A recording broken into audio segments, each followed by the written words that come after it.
History doesn't begin with peace. It begins with silence. And then it screams. We used to think we had time. Time to argue, to build, to dream. Time to split hairs over borders, to chase likes instead of purpose, to pretend the stars would always wait for us. We were loud in our distractions, asleep in the comfort of progress, all while the void listened. And then the sky opened, and time ran out. No warning, no ultimatum, no flickering signal from the deep. Just one flash, like a second sun had blinked above Jakarta, bright enough to blind satellites, loud enough to shatter windows continents away. And when the light faded, there was no Jakarta, just smoke, a hole in the earth, still burning. It was the kind of violence you don't come back from. That day had no name. The news anchors didn't get a chance to label it. The feeds went dark before they could. But we remember it now, the day the sky cried fire. They came in silence. No roar of engines. No theatrical descent. Just arrival. Sharp. Clinical. Like a surgeon's scalpel through the atmosphere. Pieces of them fell from orbit, not like ships, but like weapons pretending to be planets. 10 strikes. 10 cities. Gone before breakfast. 20 million people. Erased like they were never there. No time for calls. No time for goodbyes. Just heat, light, and silence again. We didn't know who they were. We didn't know why. There was no face to hate, no speech to dissect, no motive to understand. Just precision. Later, we'd learn their name, the Shi'ar, an intelligence older than any of our gods, traveling the stars not to rule, but to erase, not for conquest, for order. They believed life, in its raw form, was chaotic, wasteful, dangerous, so they erased what they found, efficiently, elegantly, without emotion. A perfect enemy. In those first few hours, the world didn't unite. It panicked. Governments scrambled to make sense of the loss. NATO deployed jets to dead airspace. The UN scheduled emergency meetings, most of which never convened. Underground bunkers filled with frightened officials. Cities turned to martial law. The internet burned with conspiracy, then went dark. Nothing made sense. And still, the Shi'ar did not speak. They didn't need to. Their silence was the message. But even then, even in the choking smoke of our first real apocalypse, humanity didn't fold. Not completely. In the streets of Sao Paulo, welders turned billboard frames into barricades. In Lagos, drone racers modified their toys into airborne scouts. In rural Pakistan, a mother led a caravan of orphans through a minefield using only the sound of her voice and a broken compass. And in the ruins of New Jakarta, a soldier, burned, limping, eyes bloodshot but unblinking, climbed atop a crater's edge and spoke into a cracked military transmitter. She didn't scream. She didn't sob. She just said 4 words. You picked the wrong planet. Her name was Sergeant Anna Mukherjee. She had no medals, no command. She wasn't famous. She wasn't even supposed to be there. Her leave had been denied because of a paperwork error. And yet, her words traveled. Someone heard them, then someone else, then thousands, then millions. You picked the wrong planet. A whisper turned to a war cry, because in that moment, something primal lit up in us, a flame that had always been there, under the surface, through every plague, every war, every time the odds told us to lie down and die. It was in our blood, carved into our bones. Defiance. We didn't have their technology. We didn't have their numbers. We didn't even understand what they were. But we had one thing they underestimated: will. It started with salvaging. Dead satellites were dragged from the oceans and retrofitted into early warning systems. Farmers began planting EMP mines instead of crops. Children with 3D printers became weapons designers. Nations didn't unite, but neighborhoods did. The first resistance wasn't organized. It was human, rage with a purpose. In Kabul, a boy used a toy telescope to track the sky trails of falling Shi'ar drones and mapped their landing patterns better than the military's dying satellites. In Detroit, old auto plants began humming again, not for cars, but for armored exosuits welded from leftover chassis. In Johannesburg, a retired biology professor reverse-engineered Shar blood, if you could call it that, and discovered it wasn't alive in any way we understood. But she didn't care. She just wanted to know how to hurt them. Around every crater, we rebuilt, not because we had hope, but because we were angry. And then, something changed. The Shi'ar paused. For 1 week, no strikes, no drones, nothing. Some called it a tactical regrouping. Others feared it was the calm before a final, total sweep. But the truth? They were watching us, studying how we responded, and what they saw wasn't fear. It was adaptation, innovation, chaos becoming strategy, wounded species becoming wildfire. And for the first time in their long, calculated history, the HFY hesitated because we were supposed to break. Instead, we began building things that shouldn't exist, like orbital slingshot arrays cobbled from space junk and museum rockets. We taught AI to write battlefield code in real time. We learned how to hijack their own frequency to talk back, not with words, with noise, with signal spikes, with light patterns, with screams across the void that meant one thing: we're still here. And maybe that was the true beginning of the war. Not the moment they fired first, but the moment we answered, with grit, with defiance, with the will to be more than prey. There's a saying Mukherjee scrawled on the inside of her helmet sometime after the second wave of attacks. It was later found by a cleanup crew near New Dhaka, long after her unit had disappeared. Just 7 words. They gave us fire. We became it. No great battle had been won. No enemy had been defeated. And still, something in us had changed forever. We weren't just fighting to survive anymore. We were fighting to be remembered, not as victims, but as the species that looked extinction in the face and bit back. You don't measure loss in numbers. You measure it in silence. After the first strikes, there was no stillness, no pause to breathe, no moment to cry. The sky had fallen, and we were still underneath it. Jakarta was gone, vaporized, erased, a hole where life used to hum. But it wasn't just Jakarta. Beijing, Lagos, Sao Paulo, Cairo, Tehran. One by one, cities were carved off the face of the earth like rotten fruit, removed with surgical precision. We didn't understand what we were looking at. Not really. We thought it was war. But it wasn't. Not yet. Because war implies a chance, an opponent, a fight. This wasn't that. This was a demonstration. A cold, brutal message written in the language of annihilation. The HFY didn't ask for our surrender. They didn't even acknowledge us as something worth talking to. And so, in those early hours, we weren't fighting an enemy. We were fighting grief. Grief is a quieter killer than any orbital cannon. It slips into the spaces between thoughts, numbs the edges, hollows you out, makes you forget how to laugh, how to sing, how to believe. You could feel it walking through the remains of a city, not in the rubble, but in the absence. No birds, no car horns, just dust and silence. But something else stirred beneath that silence. It didn't wear a flag. It didn't have a name yet, but it was alive, and it started in the rubble. No one asked them to do it. No orders, no permission. Just people, ordinary people, crawling through collapsed buildings, pulling strangers from the dust, bandaging wounds with shirt sleeves, giving away the last of their water without even asking a name. Across continents, it happened again and again. In Rio, gang members stood shoulder to shoulder with army reservists to hold supply lines against looters. In Manila, university dropouts rewired museum satellites to watch the skies. In Nairobi, an 83-year-old teacher took in 30 war orphans and taught them history by candlelight in the back of a hollowed-out mall. No speeches, no cameras, no hero worship, just action. That's the kind of unity you can't stage. You can't legislate. You can't broadcast. It's born in the dirt, in the blood, in the moment when survival stops being a choice and becomes a promise. The world didn't unite because someone told it to. It united because no one else was coming. And in the middle of it all, her voice. Sergeant Anna Mukherjee. For words, broadcast over a shattered comm relay, still echoing across what was left of our airwaves. You picked the wrong planet. That wasn't just defiance. It wasn't even anger. It was identity. The words showed up on crumbling concrete, spray-painted by hands that had lost everything, on cracked screens, on etched bullet casings, on the lips of teenagers loading homemade rocket launchers. We didn't just hear those words. We became them. And from that moment, the Earthfire protocol was born. Not a strategy, not a mission, a commitment. Never again, never alone, never kneel. Suddenly, things that shouldn't have worked.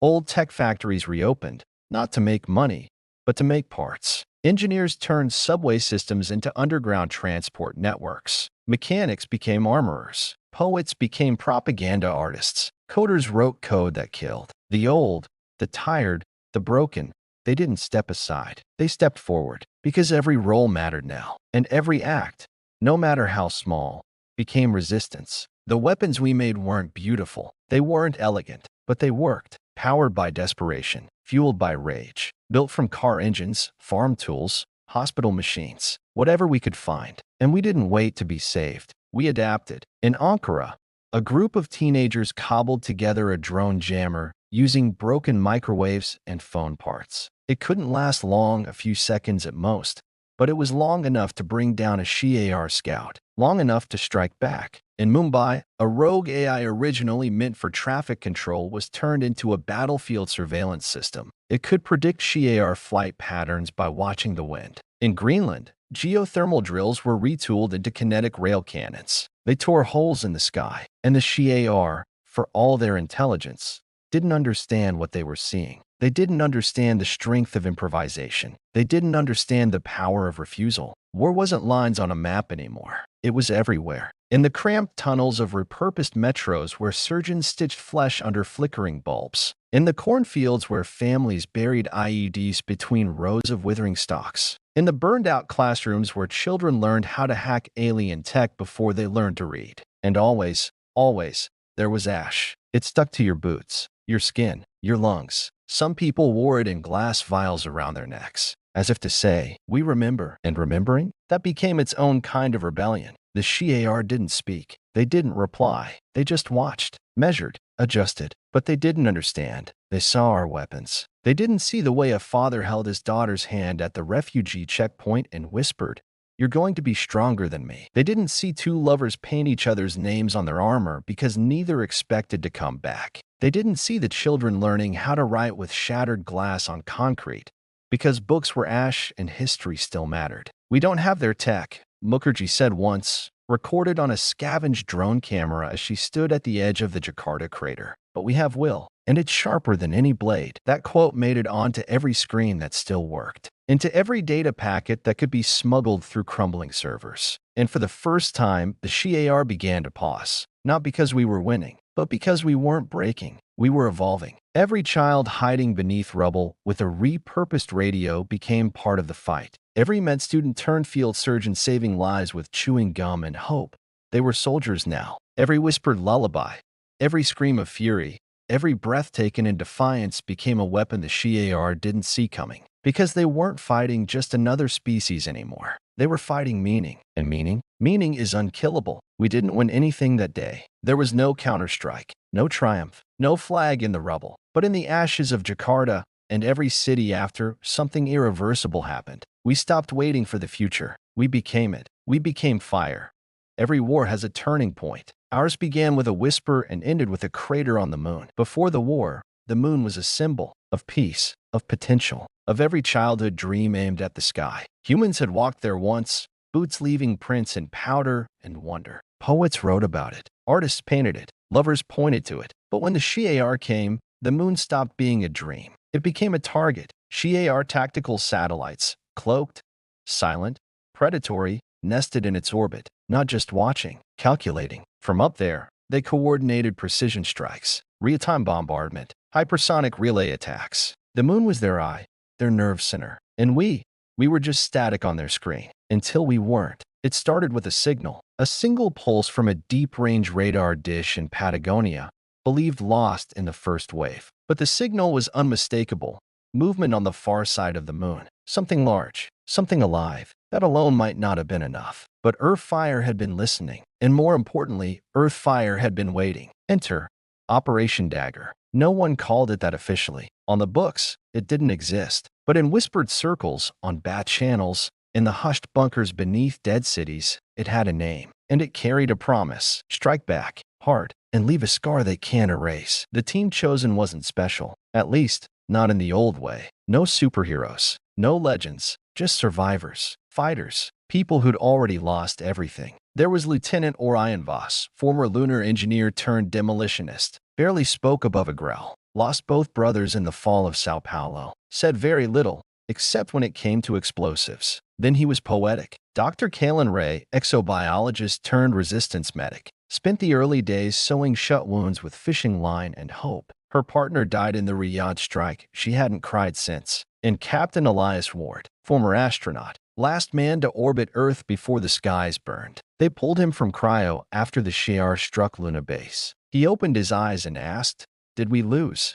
They told him no. They were lying. Operation Dagger launched from a decommissioned deep-sea cargo hauler retrofitted into a launch rig. They called it Grave Dancer. No insignia, no ceremony, just gravity, silence, and a rising burn. 3 days later, they reached low lunar orbit. The moon was different now, not serene, not silent. It hummed. HFY satellites swarmed like insects, invisible to most sensors, but Earthfire had cracked their code. Voss planted mines along a shadow path. Ray managed their life support manually, whispering to wires like they were patients on the edge of death. And Ward? Ward looked out the viewport and muttered, "Feels like walking into God's tomb." They touched down on the far side, just beyond the rim of Tsiolkovsky crater. No one had walked there since the 2030s. It felt like stepping onto a myth. But the dream was gone. This wasn't humanity planting a flag. This was humanity drawing a knife. The HFY control array was nested beneath the regolith, wrapped in a dome of iridescent metal that shimmered like it was alive. It wasn't protected by guards, because it didn't need them. The HFY didn't expect visitors. That was their mistake. Voss had less than 20 minutes to rig a chain reaction using makeshift rail charges and scavenged fusion cells. Ray monitored seismic data through a tablet held together by duct tape and prayer. Ward held the perimeter with a repurposed mining laser that buzzed like a demon's breath. When the HFY finally noticed, they didn't send drones. They sent something worse. A Harvester-class biomech, 2 stories tall, designed to liquefy biomass and absorb it as fuel. It landed with a thud that shook the ridge. Its surface shimmered with plasma veins. It didn't move like a machine. It moved like judgment. Ward fired first. A direct hit to the Harvester's knee joint. Nothing. Ray hurled a concussion charge. Sparks. No damage. Then Voss stepped forward. "Get clear," he said, and when Ray hesitated, he smiled. "It's just the moon. I wasn't planning on living here anyway." He ran, straight at the beast, rail charges in both hands, screaming, not out of fear, but fury. They say the blast was visible from orbit, a silent sunburst that lit the crater like a cathedral made of fire. The array collapsed, the HFY link severed, and for the first time since the war began, the silence was ours. Only 2 survived. Ward, found hours later half buried in lunar dust, one arm broken, his suit punctured and leaking air. And Ray, cradling Voss's remains, whispering old Earth lullabies into the static. They weren't rescued. They returned. Grave Dancer limped home like a ghost ship, its hull torn, its engines screaming. But it made it, just barely. When it touched down in the Mojave Cradle Zone, resistance fighters lined up in silence. No applause, no speeches, just nods, just tears, just awe. Operation Dagger had done more than strike a target. It had shattered a myth. The HFY were not untouchable. We could bleed them. "It's not about winning," Ray later said, standing under the broken banner of the old UN.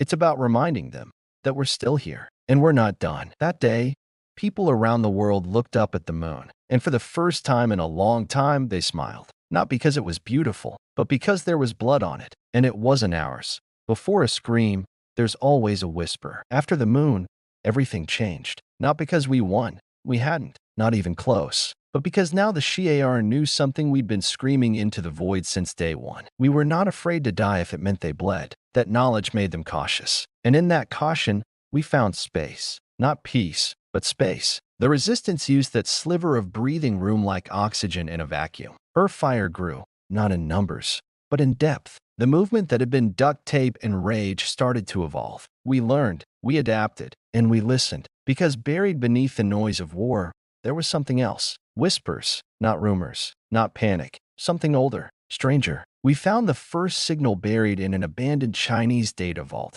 a frequency no one had heard before. Non-human, repeating, but not HFY. The signature didn't match. We called it Echo 1. At first, we thought it was noise, debris, static echoing off dead satellites. But the signal pulsed in 3s, then in 5s, then in prime numbers. Someone, or something, was talking. Dr. Kaylin Ray, fresh from the moon mission and still hollow-eyed from the loss of Voss, took lead on the decryption. She sat alone in a Faraday-caged lab in old Anchorage, poring over noise and silence like a priestess at the altar. Days passed, then weeks, and then a pattern. The signal wasn't a transmission. It was a warning. Coordinates, a timestamp, a countdown, and a voice. Not human, not HFY. Something in between. Like broken glass echoing through a flute. We traced it to the ruins of an old orbital platform, Chimera Station, long thought to have been destroyed in the early strikes. Turns out, it wasn't destroyed. It had been hollowed. Something inside it was still transmitting.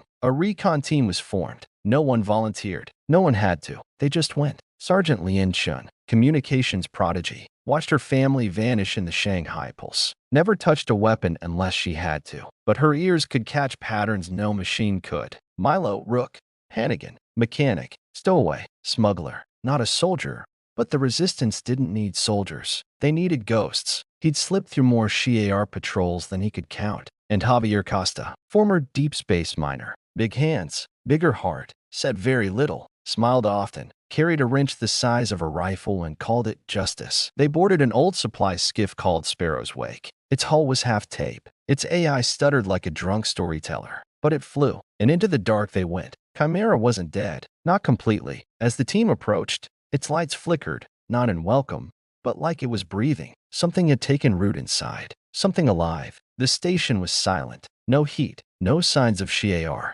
but they felt watched. Inside, there were no bodies, just scratches along the walls, deep, intentional, like claws or code. Then they heard it, a voice, not through comms, not in sound, in thought. Each of them heard it differently, through memory, through fear. For Chin, it was her mother's lullaby. For Rook, the scrape of boots in a prison corridor. For Costa, the sound of mining drills in a dead shaft. They weren't hallucinating. They were being read. At the heart of the station, behind a sealed chamber door, they found it, a sphere, black as sorrow, humming like a dying star. And wrapped around it, bones, not human, and not ShiAR, something older. And the sphere spoke, not in words, in truths. The ShiAR were not the first. They were the latest. The universe, it said, has a pattern. Civilizations rise. They reach out. They burn too bright. And something always comes to dim the flame. The ShiAR were born from fear of that dimming. They weren't conquerors. They were custodians, cleaning up what they thought would attract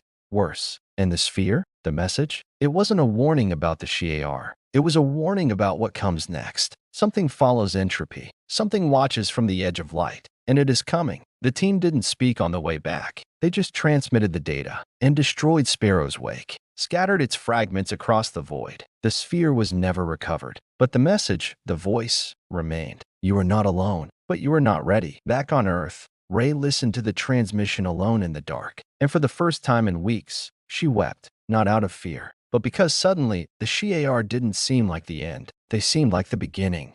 Some truces aren't born out of peace. They're carved from desperation. It began with a flicker, not a broadcast, not a weapon, a hesitation. After Chimera Station, the ShiAR attack slowed. Precision strikes became sporadic. Patrols pulled back from low-orbit positions. Surveillance went quiet. The skies, once filled with their watchful drones, felt thinner. It wasn't mercy. It wasn't defeat. It was strategy. And it terrified us. Because nothing is more dangerous than a predator who pauses. It means they're thinking, calculating, adjusting. So we did the same. Earthfire's central command, now buried 2 kilometers beneath what used to be the Swiss Alps, called an emergency summit, not of nations. That world was gone. This was a council of survivors. The room wasn't fancy. No chandeliers, no polished floors, just cracked concrete, maps etched by hand, and people who hadn't slept in weeks. Ray was there, still hollow-eyed from the voices in the dark. Ward was there too, leaning on a cane made from the shattered railgun he carried on the moon.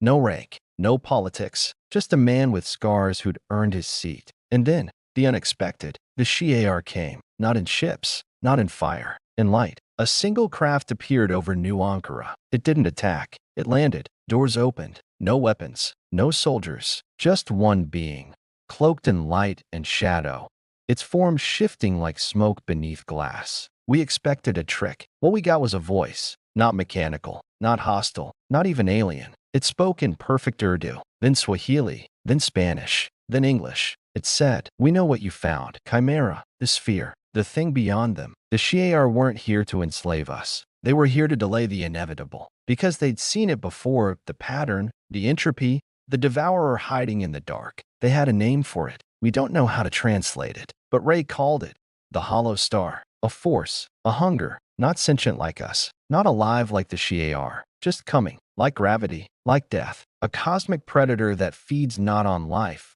but on awareness. Every time a civilization reached out too far, burned too bright, it noticed. And it came, and it didn't conquer. It erased. The ShiAR? They were janitors in a collapsing universe. Desperate. obsessive, trying to clean up sparks before the fire spread. But now it was too late, because we had lit the match. Jakarta, the moon, Chimera, we had been seen. And so, the Shi'ar offered something no human expected. An accord, not a truce, not an apology, a plan. Together, Shi'ar and human, we would prepare, not to run, to fight. Ray didn't trust them. Ward hated them. The council argued for days. Screams, fists slammed on tables, tears, threats. Because how do you make peace with the ones who burned your cities? But deep down, we knew. The real enemy wasn't behind us. It was ahead. So the accord was signed, not with pens, but with scars. The Broken Sky Accord. It gave us, Shi'ar tech, star maps of extinct worlds, warnings of tactics that had failed before. And in return,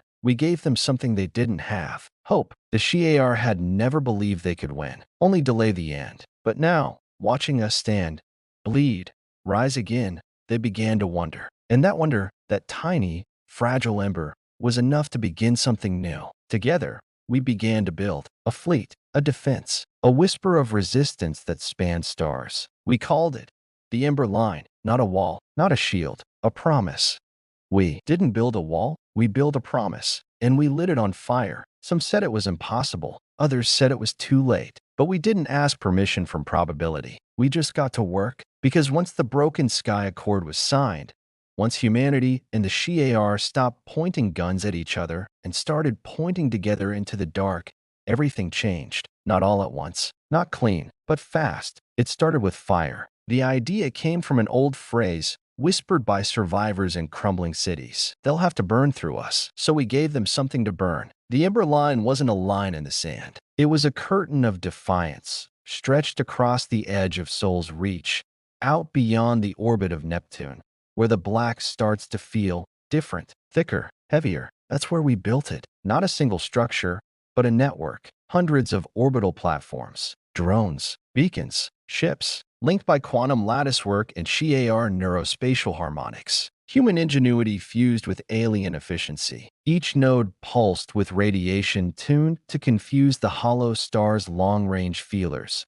like static in a radio. It wouldn't stop them, but it could slow them, maybe even blind them. But the Ember Line wasn't just about tech. It was about people. Every platform needed a crew. Every ship needed a captain. Every node needed someone who believed in something bigger than survival. They called them Ember Guards, volunteers, not soldiers, not martyrs, witnesses, people who knew they might never come back, who left behind families, homes, the sky itself, just to stand watch at the farthest edge of known space. Their job wasn't to fight. It was to see, to be the first to scream, if the darkness ever screamed back. One of the first was Maya El-Sayed, astrophysicist, refugee, lost her wife in the Lagos strike. She'd grown up watching the stars, dreaming of contact. And when the Shi'ar came, she nearly lost her faith in the cosmos. But the Ember Line gave her a reason to believe again. She requested a solo station, Ember Node 17, orbiting a derelict comet on the very edge of detection range. Her logs weren't tactical. They weren't strategic. They were human. The stars look quieter out here, she said in her first message. But maybe it's just because I've stopped screaming inside. And that's what the line became. Not just defense, a confessional, a cathedral, a pulse, reminding the universe we were still here, still burning. Of course, not everyone believed. Some said we were building a tomb. Others, the Ashborn, believed we should have burned everything and gone to ground. Let the hollow star pass over, unnoticed. Let the flame go out quietly. There were attacks, sabotage, an attempted detonation at Ember Node 06. It failed, not because of tech, because a Shi'ar engineer, once our enemy, tackled the bomber into an airlock and jettisoned them both. Their name was unpronounceable to us. We called them Hope. Meanwhile, on Earth, the world was changing again. Cities weren't rebuilt.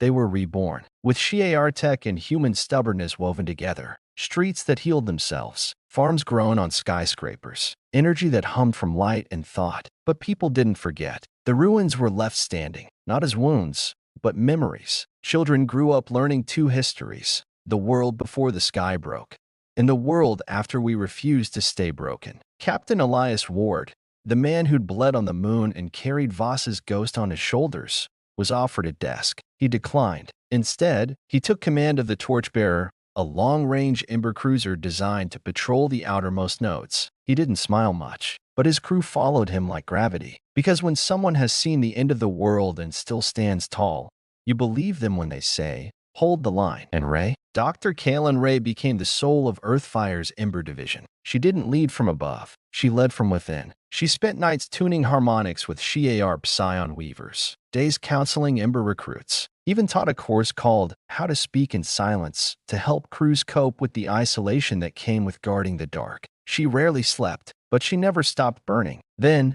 3 months into the Ember Line's activation, something changed. At Node 22, the stars blinked. Maya El-Sayed saw it first. Not a flash, not a beam, a gap, like light itself had been swallowed. Not distant, not far, close. She sent a message. For words. I think it saw me. Then static. Node 22 went dark. Not destroyed. Just gone, like it had never been there. Torchbearer arrived 2 days later. No wreckage, no debris, just an echo embedded in the quantum lattice. A sound no one could explain, like a choir, singing from the bottom of the sea. Ray listened to it. She turned toward, eyes hollow, voice steady. It's here. The Ember line held, but it shook. Shi'ar algorithms flared with warnings. Human engineers wept at their terminals. One node reported a shadow moving across stars that should have been immutable. No contact, no demands, just presence. The hollow star didn't arrive with ships or soldiers. It arrived like winter, slow, cold, absolute. But something strange happened.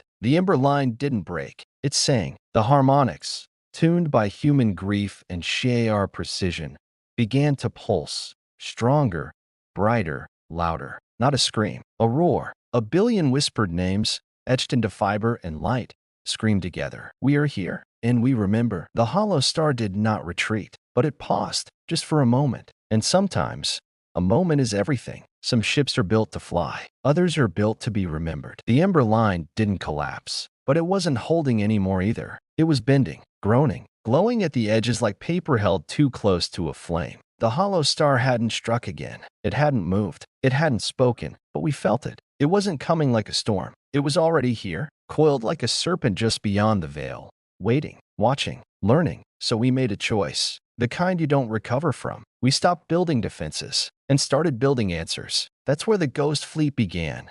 Not in a lab, not in a hangar, but in a whisper shared across a fire on a Martian outpost. If we can't wait for it to hit us, we hit it first. Crazy, right? No maps, no coordinates, just a direction, out, beyond the edge of the Ember line, beyond where light fades and time stretches, into places where stars don't go, into the void where the hollow star breathes. It wasn't a fleet at first. It was a myth, a plan made by madmen and dreamers, people who'd lost more than sleep, people like Commander Vale. No last name, no recorded birthplace, just Vale, a former Shi'ar war strategist who defected after witnessing Earth's stand on the moon. They spoke rarely, moved like a shadow, thought like a symphony made of knives. And then there was Colonel Nadia Cross, human, hardened, the only person to survive the fall of Outpost 9. She didn't believe in miracles, but she believed in the mission. That made her dangerous. They co-led Project Revenant, the birth of the Ghost Fleet. The first ship was called Solace,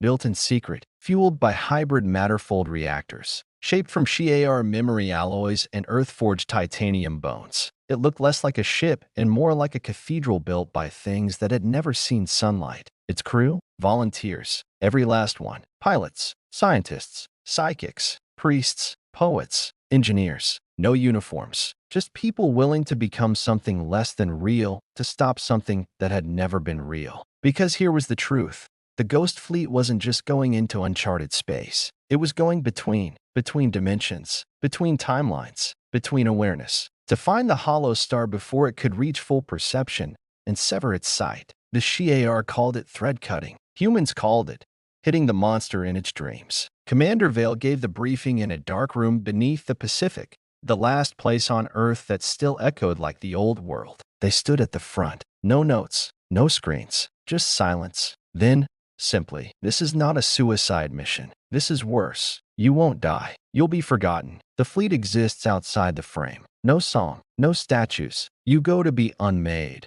So the rest of us don't have to be. No one left. They launched on the 7th day of the 7th cycle. 7 ships, 7 names: Solace, Witchlight, Hammerfall, Ivory Echo, Ruin, Pilgrim's End, and the Nameless One. Each had a different payload, a different strategy. Some were scouts, some were bombs. One was pure signal, built to scream loud enough to shatter awareness. The Nameless One didn't have a crew. It had intent. They launched not with trumpets or flags, but with silence. A slow burn into a sky that no longer trusted light. No one watched, but everyone felt it. Children paused. Elders prayed. Somewhere, Ray lit a candle and said nothing. Because what do you say to ghosts? Inside the void, time breaks. Solace sent its first message 43 hours after launch. It arrived 3 weeks before they left. It said, "The stars are screaming backward. We still don't know what it means." Witchlight was the first to vanish. One moment it was there, pulsing, alive, carrying a core of destabilized gravity meant to collapse whatever sentient waveforms the hollow star used to navigate. The next, nothing, not destroyed, just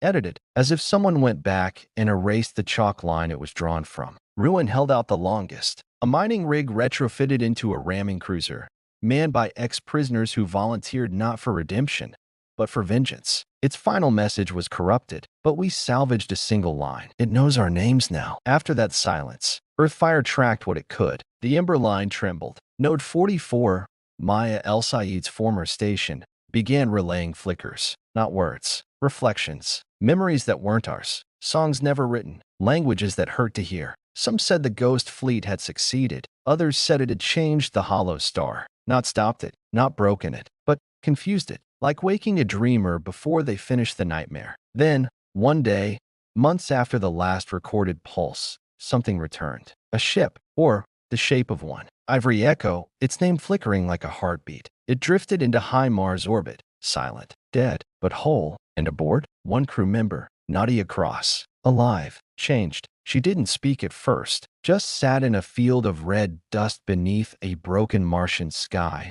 her eyes wide, her mouth moving in prayers not meant for gods. When she finally whispered, the words chilled the blood of everyone who heard them. It remembers, but it's confused. We bought time, not peace. The ghost fleet became a legend, a cautionary tale, a lullaby sung by Ember recruits before long shifts. 7 fires lit the dark.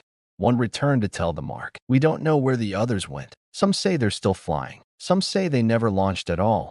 And we only think they did. But that's the thing about ghosts. They don't care if you believe in them. They still haunt. From ruins, we will rise. Not as we were, but as we must become. The world after the ghost fleet was not the one we remembered. It was quieter, heavier, and strangely, more alive. The skies still burned with distant stars and the slow decay of broken orbits.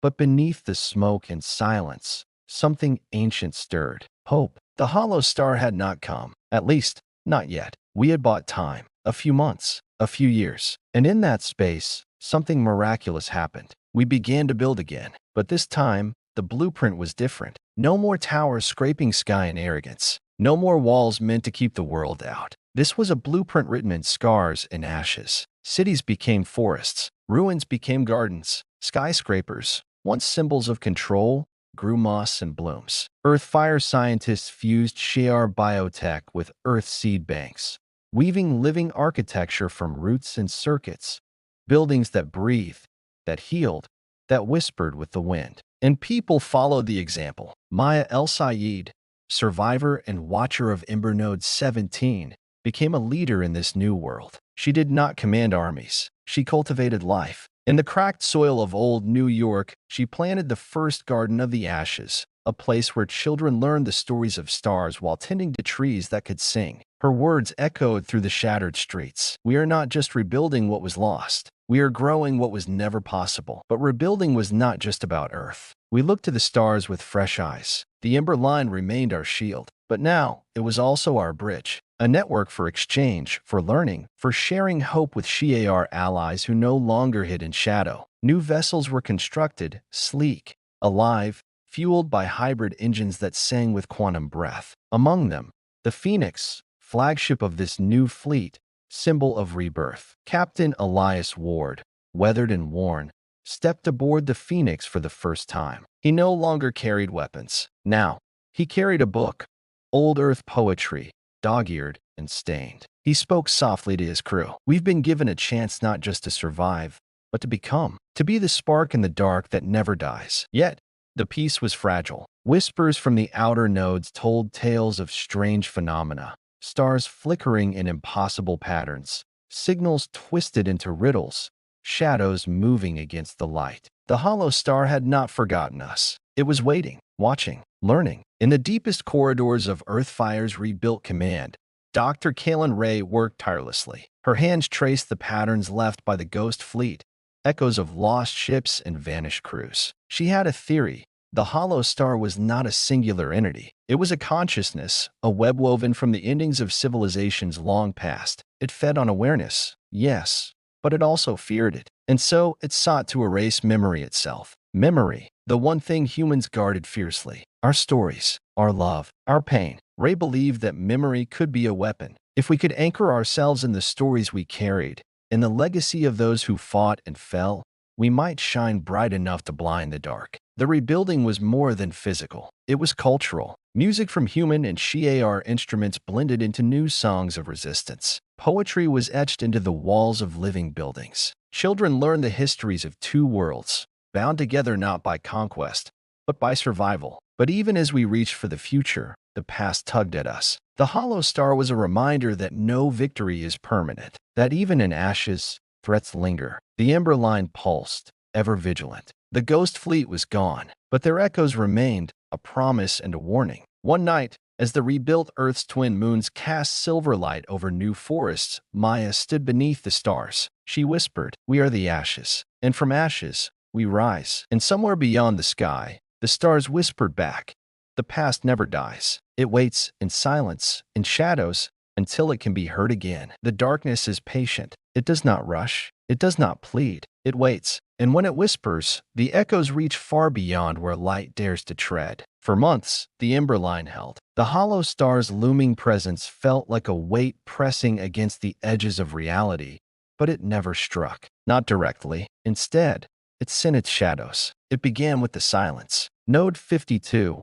a listening post orbiting a shattered ice giant, stopped transmitting. No alarms, no warnings, just an empty void where once there had been light and hum. Then Node 58, a relay station, flickered in and out like a dying candle. And then the signal came through. A transmission. Not from us. Not from the Shi'ar. Something else. Something older. The message was fragmented, broken in pieces like a language forgotten by time. But it carried a warning. Echoes from the abyss. Dr. Kalen Ray sat alone in the dim glow of the command center, the transmission looping on the screen. Her eyes traced the jagged code like it was a map to the edge of a nightmare. She whispered, "It's a voice, but not from any place we know." The team gathered in hushed urgency. If the hollow star was a predator of awareness, these echoes were the breadcrumbs of civilizations swallowed whole. The abyss was not just a place. It was a memory, a graveyard of stars. Commander Lienshin, once the ears of Sparrow's wake,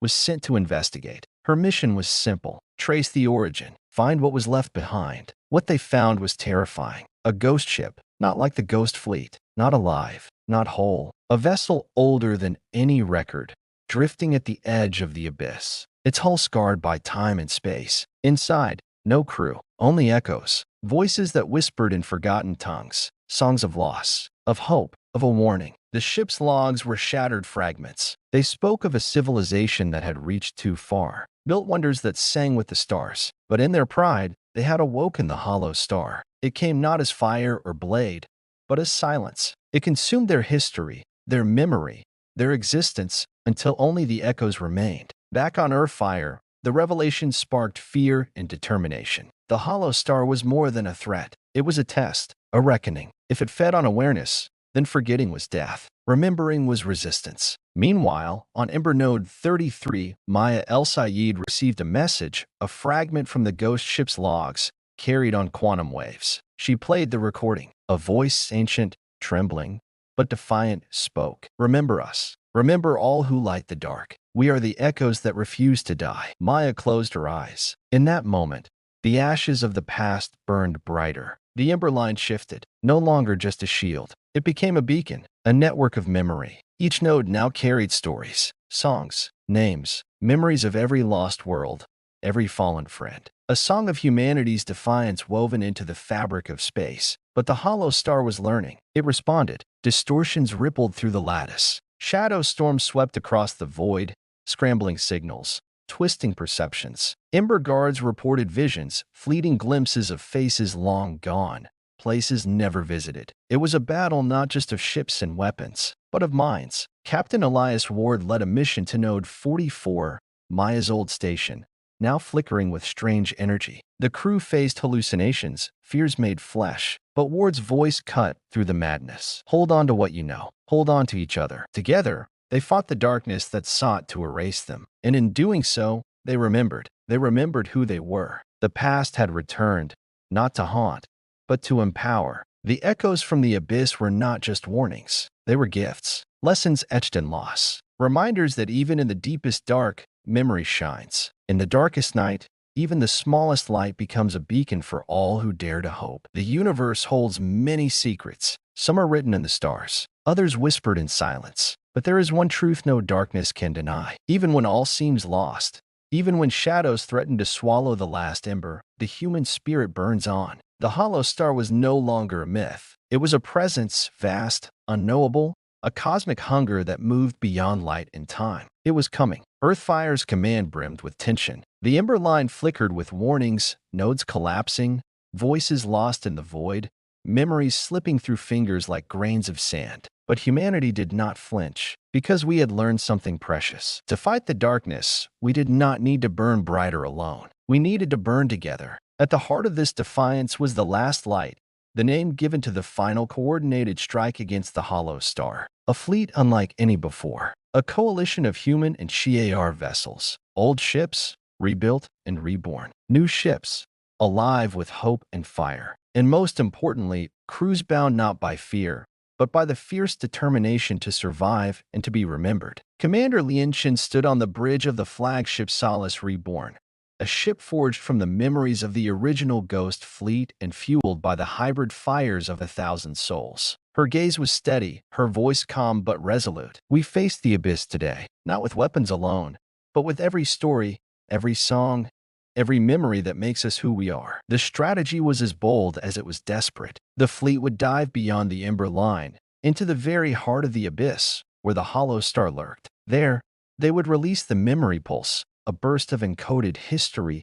consciousness, and identity meant to blind the cosmic hunger, to make it see, and in seeing, hesitate. A gambit, a prayer. As the fleet plunged into darkness, time seemed to slow. The stars faded, replaced by a crushing void that pressed against their hulls and their minds. Voices echoed, memories of those lost, the whispered names of fallen friends, the laughter of children who would never grow old. The memory pulse was not just a weapon. It was a beacon, a message sent across the abyss. We are here. We remember. We will not be erased. At the climax, the hollow star responded, not with fire or fury, but with silence. A silence so vast it threatened to consume even thought itself. And then, a spark, a light, faint, fragile, but unmistakable. The last light. The pulse rippled through the void. Stars flickered in response. The darkness hesitated, and in that hesitation, hope was born. Back on Earth, Dr. Kaylin Ray watched the data stream, tears tracing the lines of exhaustion on her face. She whispered, "This is our story, not one of destruction, but of defiance, of a light that no darkness can truly kill." The fleet returned, not unscathed,